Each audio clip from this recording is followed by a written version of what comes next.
Right, you know what? If when you hear guys complaining with 5 fingers, I know. you go, hey man, Django Get the Reinhardt. fuck out of here. What, you squash your finger under a rock? Stop your whining. Big deal.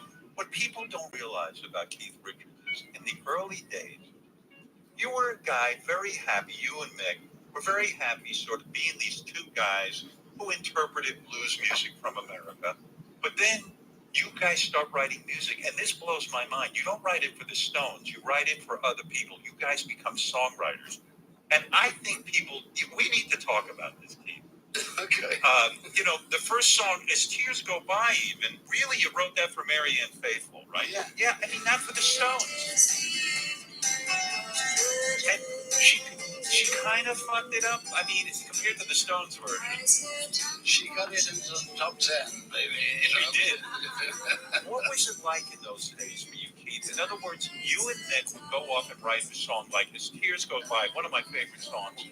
When we wrote this, there was our first song that Mick and I had written, and Andrew Oldham, bless his heart, a genius producer and mentor of the day, and then, listen, guys, we can't do covers forever. And he locked Mick and me in the kitchen and said, "See, come up with a song." But here's what people don't know. These are songs you wrote for other people, not for the Stones. This is a song called That Girl Belongs to Me Yesterday by Gene Pickett. You guys wrote this. Yeah. What? I don't understand that phase of your life. You go off and write a song, you think it's great, and you hand it to Gene Pickett. I'd give it to anybody, man. Who gave it to Gene Pickett? Andrew Oldham. Right? Who was also a good friend with Phil Spector. Oh. Phil Spector was not a fan of yours because you toured with the Ronettes, and he imagined that you would with Ronnie, right? He didn't imagine it. Oh, you were. He got jealous of you when you guys were on tour. Yeah, that's kind of later on. Yeah, right. Yeah. He came after me with the shotgun. Did he? And by the way, you're lucky he didn't blow your head off. No, he's a lousy shot. Well, here's some songs you wrote. This is Bobby Jameson, All I Want Is My Baby. I don't remember this one. You don't remember it? You wrote it. Listen. I don't remember it. It's my baby. Jesus.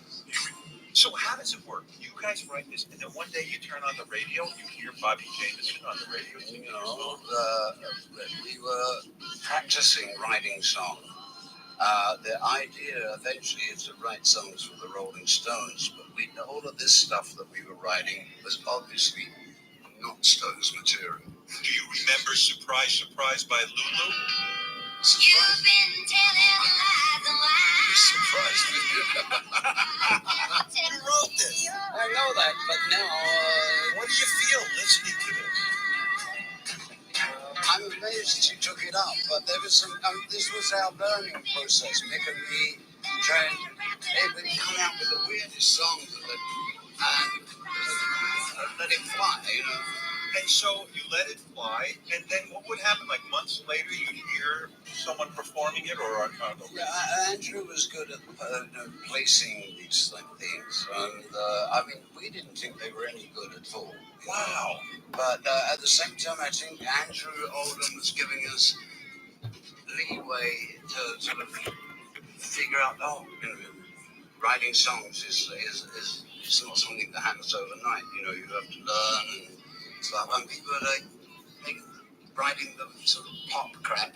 Yeah, but when you're writing it, you're making some money, right? I mean, these. Yeah, it's starting to. Do you remember this one? Hold on, listen to this. Cliff Richard. This is your song. Blue turns to gray. Well, now that she is gone. You got it, man. You're Keith Richards. You have to know you wrote it. Yeah, I remember the title. This is amazing to me that you, if I wrote any song that anybody recorded, it would, but I guess I've written so many songs, you forget. Yeah, to us, this was all practice. To us, the important thing was finally to get to write a song for the Rolling Stones, that we could put in front of the guys, that I could put in front of Charlie Watts and Brian Jones and say, how do you feel about this? And they'd go, yeah, which was actually, Jesus Christ. You shook up. But Keith, when you think about that really first song, Went Big in England, is the last time. The last time, that's the one I was thinking of. Yeah. It's What a first riff. one. Since then we found we're going to write for the Stones. This is a Stone song. In other words, you can't give this to Yeah. Lulu. And basically a lot of it borrowed from staple singers. When you guys wrote this and it became a hit in England, you must have been beside yourself. I mean, that's the moment, Both sides of myself. Yeah. But do you admit to go, oh my God, I love you. Yeah, because in fact we can do it. We can now write songs for the band, Because before that, as you just played, there's other songs. These are all like experiments of like just how to write a song, put it together, and the last time was the thing that said, boom, okay, now we got it. Now all we got to do now is like get better at it. I don't, as a non-musician, no one's been able to explain this to me. In other words, you're sitting somewhere and you think in your head, right? You hear that. Yeah. And then you say, let me see if I can work something out on the guitar. But the vocal and the tune is not that. Do you also think that up, or do you go to Mick and say, think that up? But come the that doesn't come first. No? When you're writing the song, what comes is there's chords underneath. Oh. Told you once, I told you twice. Told you once. So you heard I told you once, I told you twice in your head. Yeah, then you figure the riff out later once you've got it going. Oh. You lay the bed first. But how do you do that? Because you don't know what makes you. How the fuck? You really don't know, do you? Does it freak you out that you don't know that there's No, I don't think you should know. If there was a formula for it, goddamn, everything would be the same, right? It isn't like that. It's the joy of suddenly these things springing out at you. Keith, I'm gonna point something out to you that a very famous musician who I was with last night said to me, bring this up to Keith. He said, Keith is now the person saying this was Paul Simon. Paul. Genius. He says, satisfaction is so brilliant. Listen to the bass line. Now, I never realized it.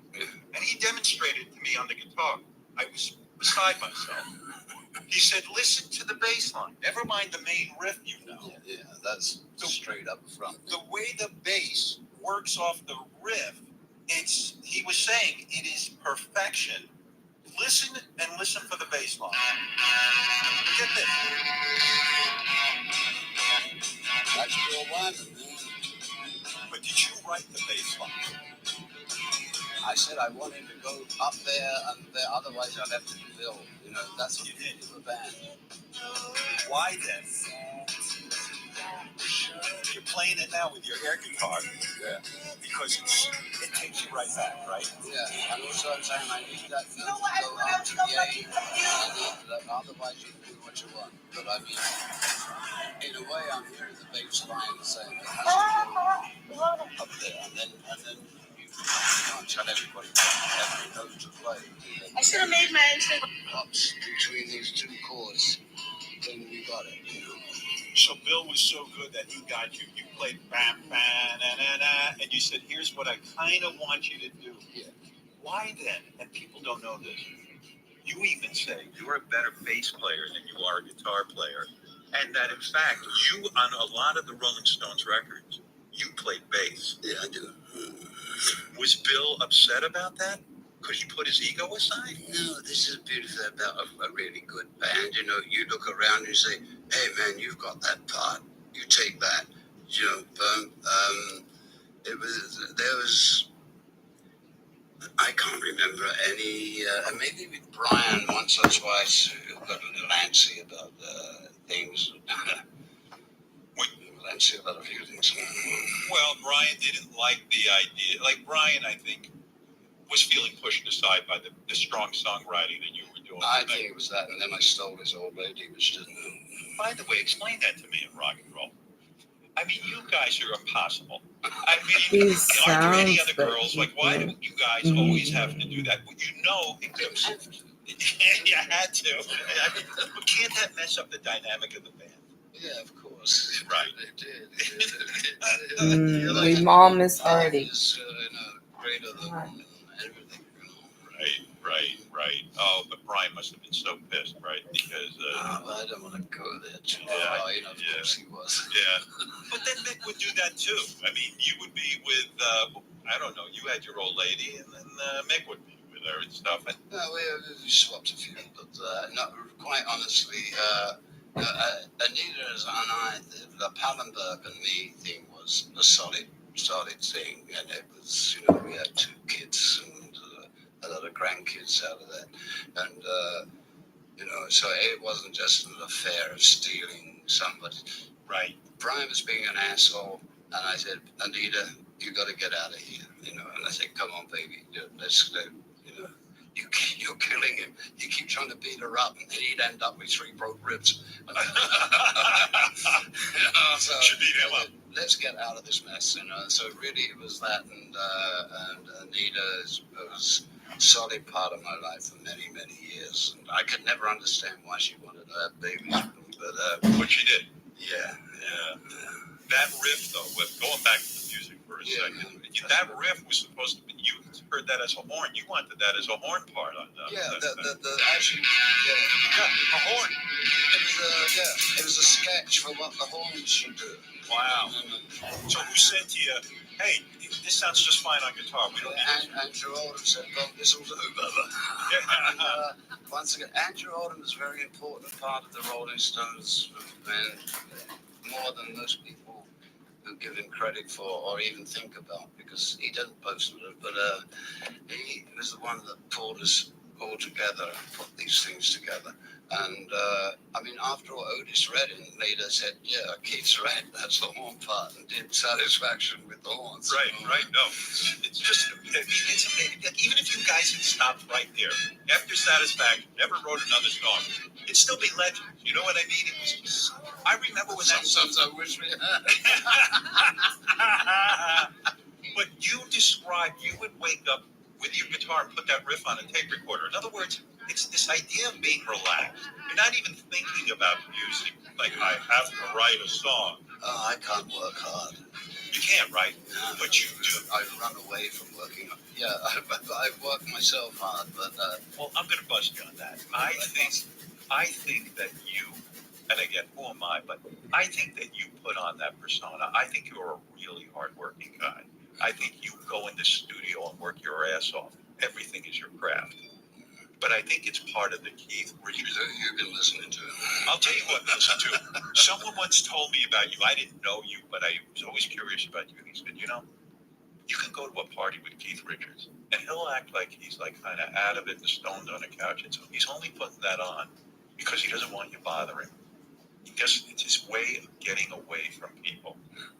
That a lot of what people think you are high or you're, out of it, it's a bit of a protection piece. To me, it's very interesting what other people think. What do you think about what I've just said? I think I don't give a shit what other people think. You don't? No. But it's not true. In other words, I never put on an acting on that. If I appear to be stoned on a couch, I'm probably stoned on a couch. Speaking of women, there was a point in the Rolling Stones when you guys were really young and starting out. You'd go off on the road, and you'd come back, and your woman would be gone. I mean, because they wouldn't wait for you. You're on the road. And that's when Get Off My Cloud and Under My Thumb came around. Is that correct? I believe so. I mean, from Mick's point of view, Under My Thumb is definitely a Mick thing. Right. He still is. So you hand him this sort of musical composition. Yeah, I give him this riff. What a riff. And it's like... You can't hand me a riff? I mean, what am I going to do with it? Never mind. A couple of guitars in the dressing room. got to ask you about this. Ruby Tuesday. Listen to this song. Ruby, that's nice. Maybe you remember. You wrote it. But I want to talk about this. By the way, when we get to the new album, I'm shocked how good Mick's voice sounds on the new album. He sounds as young as ever. What's so good? Because he took care of his voice. I don't know about that. It's just there. I mean, It's there. I am shocked. We're working up to that. But with Ruby, I don't know what he does with it in his spare time. You wrote this song. What a song. Again, if you only had that song in Satisfaction, but you wrote Ruby Tuesday. Yeah. You dating a chick, I don't know, Linda Keith, I think is her name. Yeah. Okay. In your book, you said that Linda gave one of your guitars and a tape of the song Hey Joe to Jimi Hendrix. I assume you were thinking about putting it out as a Rolling Stone song? Something like that. Yeah, yeah. Were you livid? I mean, that is a betrayal. No, I said, good luck, Jimmy. I've had my bit. Okay. But this is your farewell to her. Yeah, I think so. Yeah, I mean, and it's also the first thing I wrote on piano. Oh, no kidding. Wow, what a beautiful song. To a life where nothing's gained. The lyrics, too, you wrote. Most of it, yeah. Wow. Don't you think most people assume that Mick writes the lyrics and you write the music? I know, yeah, so there's a lot of split between that, you know. Yes, I would come up with like the first verses and then say, Mick, fill in the rest, you know. Yeah. Here's one of your favorite riffs of all time. I know people have asked you, this is it, right? Jumpin' Jack played. You said, if I had to play one riff on stage, I'd play this. Wow. What was the deal? You played into a tape recorder and on an acoustic guitar. Yeah. Well, we all thought it's an electric. They're all acoustic guitars, thrust through one of the little old cassette players. Wow. You know, and then overloaded to the max. You know. Was that a happy accident? You were like laying it down into a... Well, that was the way I was writing songs, and I was finding like this incredible sound coming out of the little thing, and I'm saying, hey, if I take this in the studio and just push in a little extension speaker, you know, and then overload it like that, put a mic on there, and you've got this incredible electric guitar, except it's got the feel and the crispness, the touch of an acoustic. Do you prefer playing on an acoustic guitar? I love them all, man. You do? I love them all. But I mean, acoustic, if you can't get your grips around there, electric guitar by itself, and you lost it. You know? So if I'm a kid and I want to be a musician, I should learn on the acoustics, right? Absolutely. It's like, you know, anything else. You know, you start at the bottom, you know, and you work, because with the acoustic, you learn things that are going to teach you so much about playing it. If you start on an electric guitar, you just going to start wailing away, turning it up and go, wee, wee, wee, wee, wee, wee, you know, and what we used to call it Willie's wobbling saw, warbling saw, you know, it's like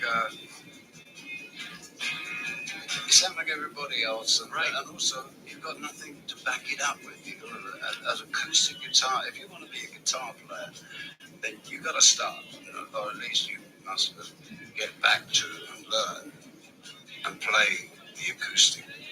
It's the only possible way to be a guitar player.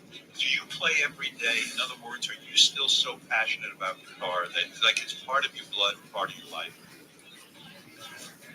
I pick it up just about every day. Have you played today at all? Today, no, because I'm working with you. But when I get back home tonight, You will play? Yeah. Right. And will you sit by yourself and play? Because It depends who's around. The old lady, you know, the daughter, the dog, you know.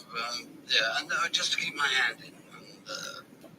And I find things out when you're not looking particular. I'm not trying to do anything, you know, just play, keeping the hands. And now and again, you get that, that note goes against that note. I had never thought that was possible. And if I shift that note to that, and so and that's how things happen. Are you obsessive about it? In other words, what I'm saying. No, if I can't get it in 5 minutes, I drop the phone. No, wait a second. If you hear something that sounds interesting, Yeah, I am obsessive about it. Yeah, if I hear a certain bunch of notes together, I will nag it to death. right?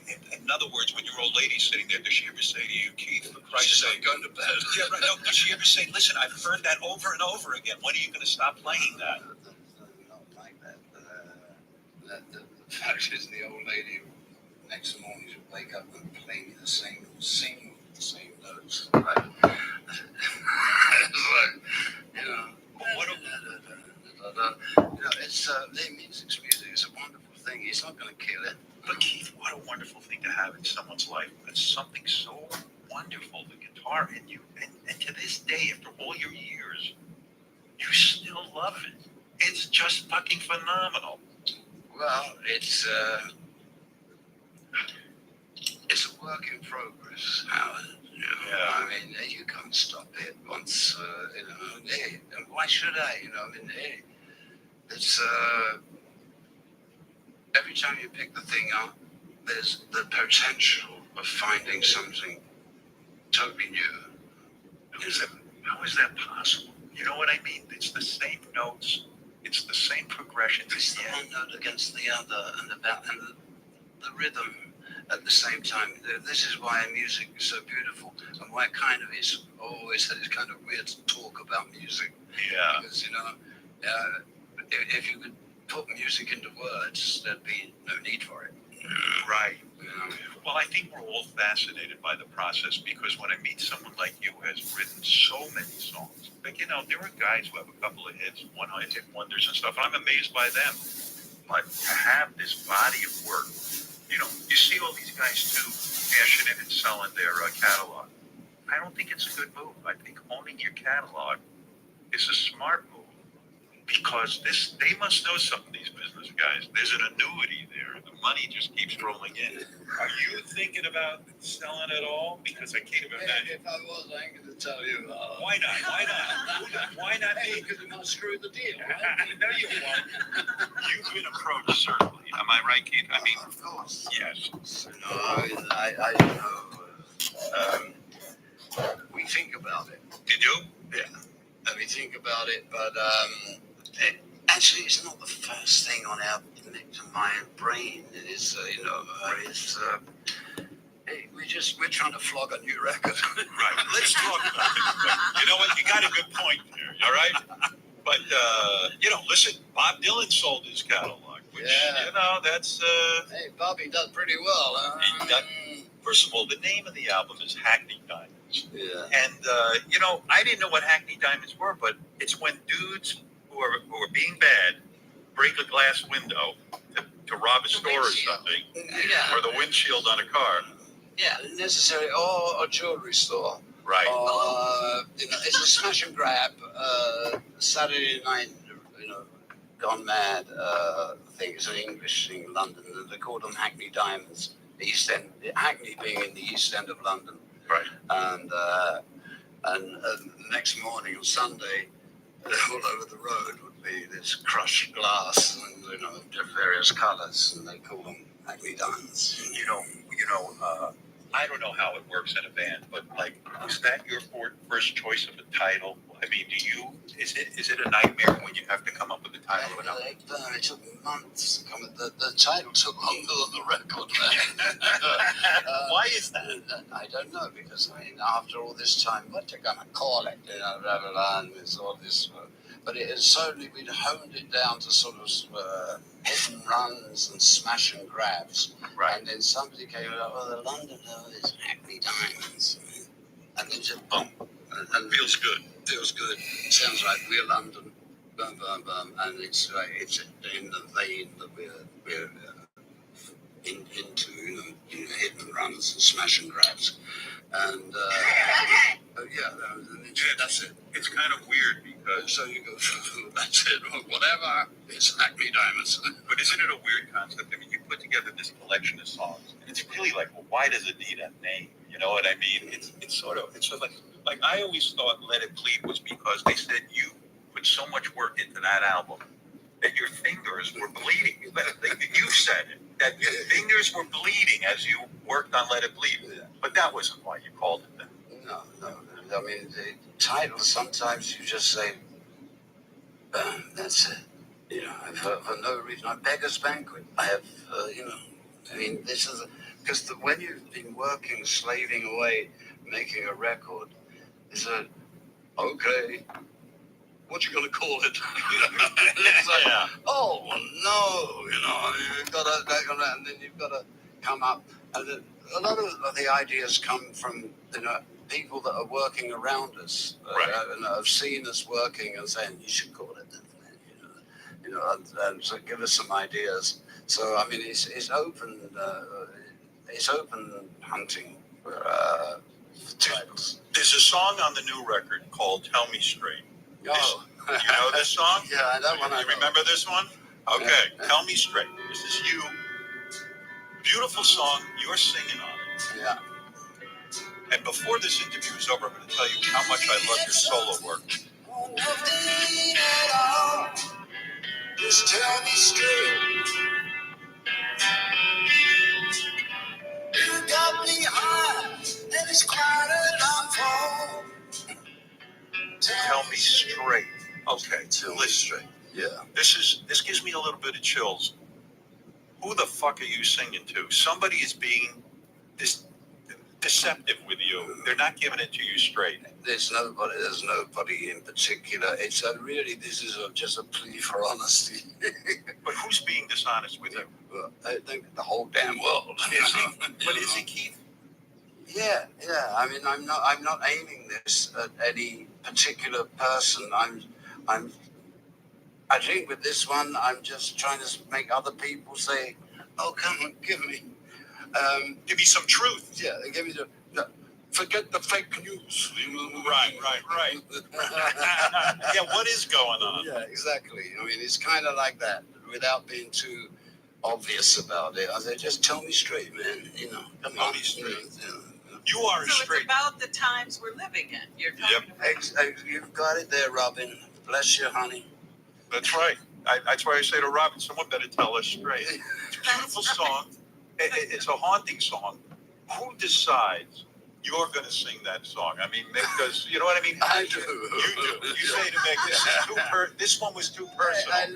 Well, it's not too pleasant, but it's just another track, as far as we're going. But I sung it, and we done it, and I said to Andrew Watt, the producer, I said, but I think I want to keep this one firm like that. I always get one on an album. How generous of them. Yeah, so Yes. I love you too. I don't want to forget to bring this up. But the thing is, Yes, go ahead. I get back a month later, and they're playing it back and mixing again. Oh, And this is a minute. I know it's good. You ain't getting it. So Really? I want to pick off. Yeah. you come back to the studio, Yeah. and Mick is singing. Yeah, he said, Andrew has persuaded me. He's like, okay. And you put your foot down. You say, look, enough is enough. I've recorded this. This is personal to me, and I feel I got to do it. Yeah, kind of. Yeah, what I had to accept, there's no fucking way. As long as we're talking about, I'm going to tell you the truth. More than any Rolling Stone song, this song you did with Expensive Winos blew my fucking mind. I saw you do it first That's time a fucking band. on Saturday. That's Wadi Wachtel. This guy's a motherfucker, right? Right. And the hair and the whole thing. It's fascinating to look at. Forget the looks. Yeah, I mean, but no, I find him fascinating to watch. I've always loved this project of yours. His intensity. But this is one of the best riffs you ever wrote. What a fucking riff. Take it too hard. I was talking about this, I was a disc jockey. I had to talk over it. WNBC, you got Keith Richards where I go, I'm the guy who ruins your song by talking over it. But what And you're doing it again. Yeah. And the vocal. I watched this video 100 times a month. I'm not bullshitting you. Yeah, it's that good. And you wrote this one. All right, the Stones weren't being active. Yeah. This had to give Mick the kick in the ass he needed. Because if I was Mick and I heard this song, I'd say I should have been singing on it. Well, I write songs for Nick to sing, and if he ain't around, I'll sing them. Did he ever talk to you about this song? But I mean, I was even thinking on the new album, you could have put this song in there, and let's hear it. It was written for Mick to sing. Yeah. And then the Stones were suddenly not working. Charlie Watts had said, if you're going to do anything by yourself, Steve Jordan's your man. Wow. You know, that was then, yeah, 86. Yeah. So I started working with Steve Jordan. We did the Funny how when he goes Jumping Jack Flash, and then the Chuck Berry movement, you know. Right. By the way, you were very gracious to Chuck. When he punched you, you didn't punch him back. I mean, that must have taken a lot of restraint. Come on. Not really. I mean, hey, you love the man. You're like, okay, you know, hey, give me the other one. The one, you know. You're the best. No, I mean, I love the man. And the other solo song, this riff is the sexiest fucking riff I ever heard. This is just substantial damage. I mean, I didn't know you were listening. oh yeah, I was there listening. I thought it was brilliant. And if I was Mick Jagger, I would have said, I'm getting back to the band with this guy. He's my ticket. Well, we talked to Mick about that. I'll talk to Mick about it if I can see him. I don't know where he is. Busy. By the way, you never chose to become a sir. It's not that you don't choose. Well, I've said it was never offered. You really wouldn't offer? I mean, how do you? I'm a convicted felon, man. You know? Oh, bullshit. I mean, come on. I never turned it down. Mind you, I would. But at the same time, I think they knew that. May I call you Sir Keith Richards? Would you mind? You can call me anything you like. Get back to this new album. Hey, Lord would do. Lord Richards. Lord Richards. Wouldn't it be great if you were Lord Richards? Hang out for the peerage, you know. I mean, at the end of this interview, I'm going to knight you. I'm going to get you down on your knees, and I'm going to come to knight. The sword? Not really. Not much.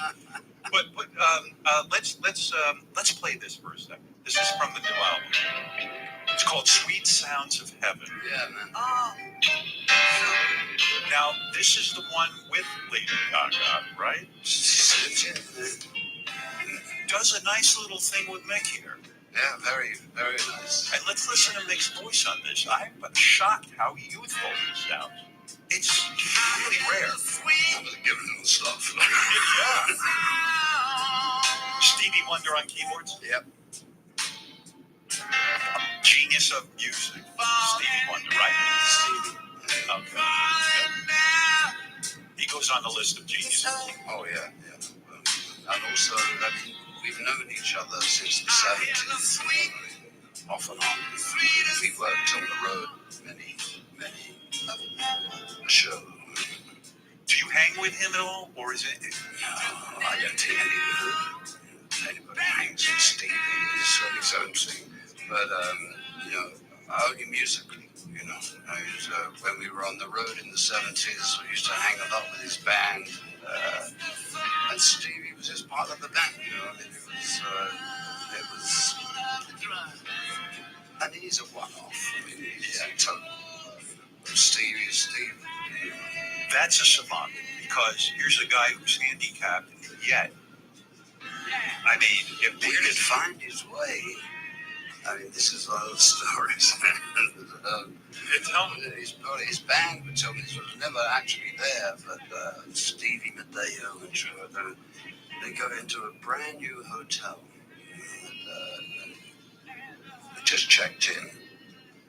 And Stevie would go to the desk, pick up his key, and walk to the elevator, push a button, and get in and go to his room by himself. How can that be? And, you know, we're still wondering. Yeah, well, there was a rumor on the internet. That's why his name's Wonder, man. Yeah, but there was a rumor on the internet. They go, well, Stevie Wonder can really see. Did you remember that a couple of years ago? They would like, I mean, people, because he's unbelievable. Yeah. And also, he's very sharp. He'd been to the hotel before and measured the pieces. Okay.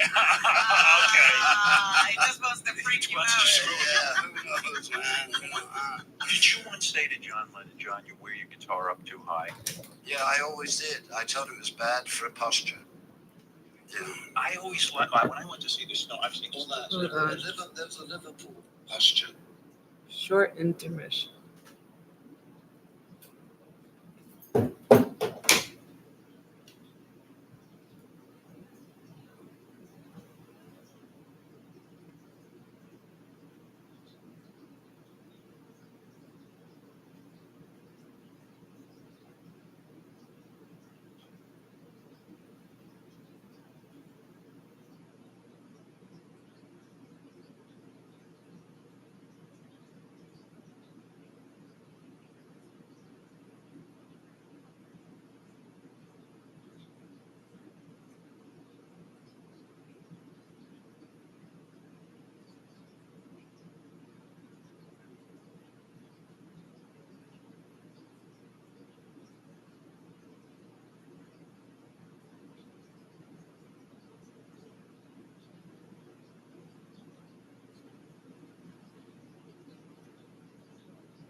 Okay.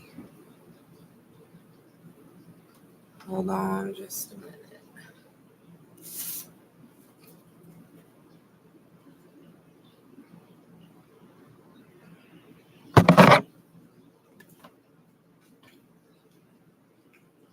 I gotta go outside before it gets dark.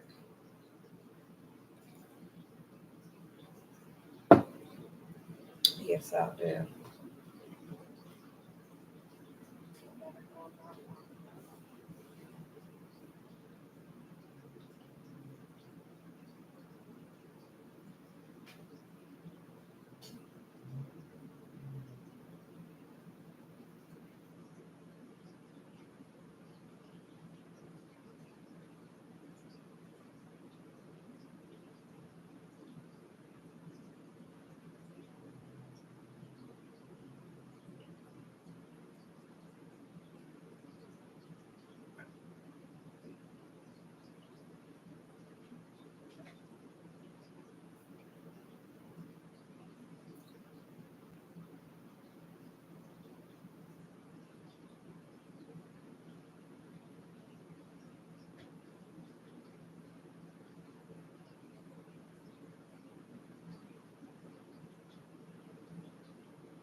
Ready to go out before this thing goes all the on. Liverpool guitar players played it up there. I thought they were just being cheap on the strap. Buy a kid's strap. Get a longer one. Couple bucks. You and Ronnie Wood, I mean, you keep those guitars almost down by, it's Where it's comfortable for me. I mean, I can never understand that thing about holding the guitar up so high, because it's very uncomfortable, and you're not going to be able to get the. I mean, you're cutting yourself short, so to speak. But doesn't it also look cooler, Keith, in a way? I mean, it just Longer than if you want to be a good guitar player, get a long strap, baby. it's true. But, I watch this clip all the time of you. You're on stage with Angus Young of AC/DC. Yeah, and Angus is in this schoolboy outfit that he wears. The shorts and socks. But what I love about that clip of the live performance is I watch your face, and you watch this guy hopping around with that schoolboy outfit on, and I think you're having a genuinely good time. Like, almost, like, you can't fucking believe this guy is wearing that thing, right? I mean, it's The costume was foxing me, I gotta say. I knew it. But at the same time, I loved the way the man played, and I loved his music, man. I said, whatever, Yeah, he's wearing a frock as far as I'm concerned. Yeah, but I just thought you were having a really, because, I mean, your on-stage presence, the clothing, all of that. Do you guys ever get together and say, look, would you ever say to Mick, you're wearing knee pads and things. I don't. It doesn't work for the Rolling Stones. You don't get involved. You never get involved in wardrobe. You don't. If that's what you want to wear, you gotta wear it. You know what I mean? I wear what's comfortable, and I find a bit here, a bit of schmatter. Schmatter. Your Yiddish is incredible. I didn't know that. You've been going to temple, haven't you? I don't go that far. But you love Little Richard and his showmanship. So, I guess when it's... The first tour I ever did was Richard, man. Absolutely indelibly imprinted about how to work stage.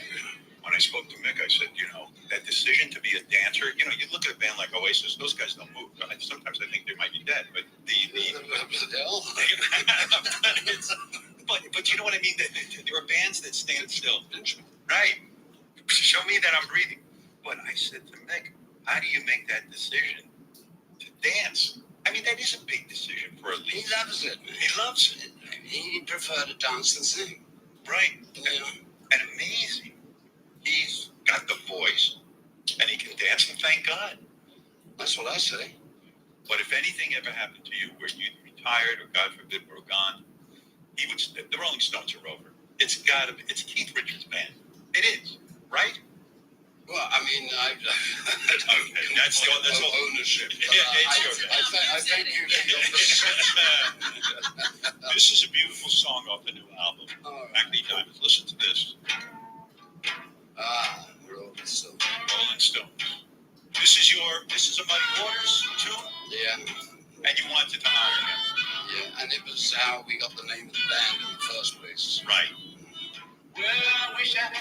Yeah, on a phone call, saying, we have a gig, and they said, what do you call it? And there was Muddy's album cover lying on the floor, and the first track was Rolling Stone Blues. And we said, that's it. Rolling Stones, because this phone calls cost him money. Beautiful song. And to me, this is really what the Rolling Stones are about. Yeah. I mean, this is the basics of it, and everything else is, this is where it comes from.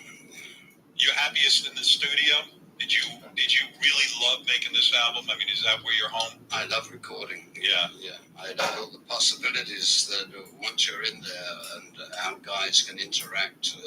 It's fascinating. It's like a painting, possibilities. Yeah, I was thinking about you. There was one song I was going to play, an older song where there was a song, it was Sympathy for the Devil, I believe. And you said it started out kind of like a Bob Dylan song. Yeah. Mick had it going.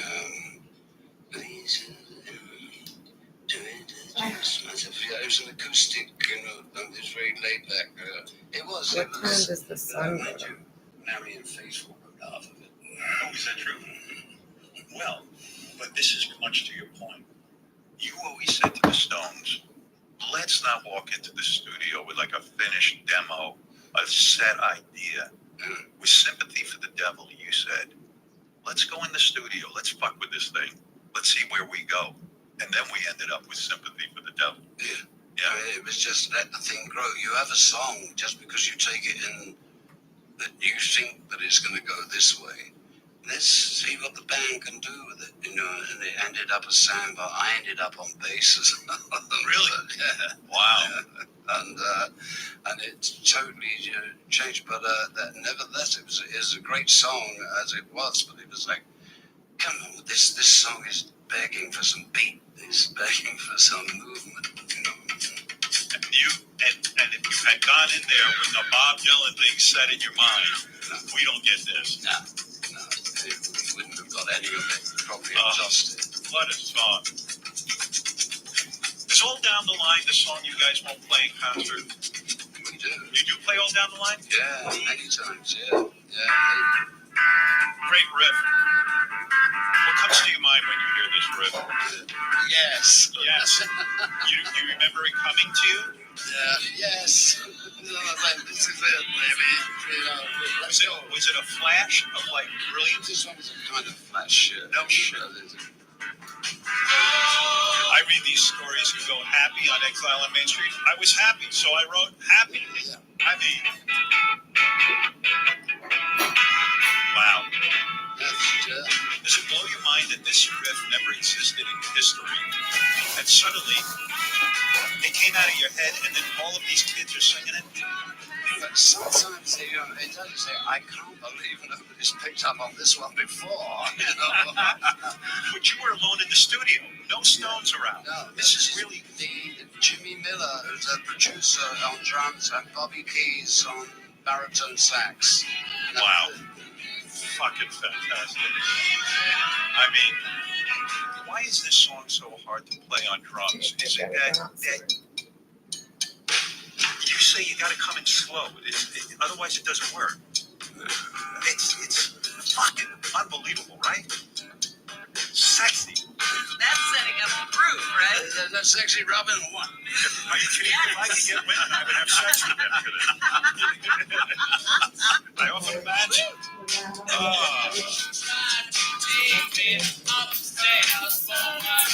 This started out as a country song too. I mean, there is another country version. The country version. That was how it started. Yeah. But so that I can pull this thing down. This is 5-string shit. Do you have any songs currently that you've never put on a Rolling Stone record or a solo Keith Richards record? Like, is there? If we were sitting in my house and you had a guitar and I said to you, what's a song you have that you've never, ever put out? Do you have that? I'm sure there's several. Whether I can get Mick to sing them is another thing. What does that mean? In other words, you think they're good enough for a Rolling Stone song and Mick says, I don't think so. Mick, I mean, he's the lead singer, right? He can toss it or toss it away, pretend to sing it, or get into it. If my job is to get him into it.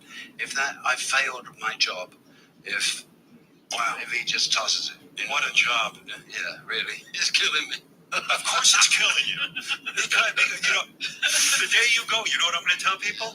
That Mick Jagger killed you because I mean, it's crazy. It's such a beautiful, loving relation. You love him, right? Yeah. You love him. Don't like him much, but I love it. Right. You got to love him.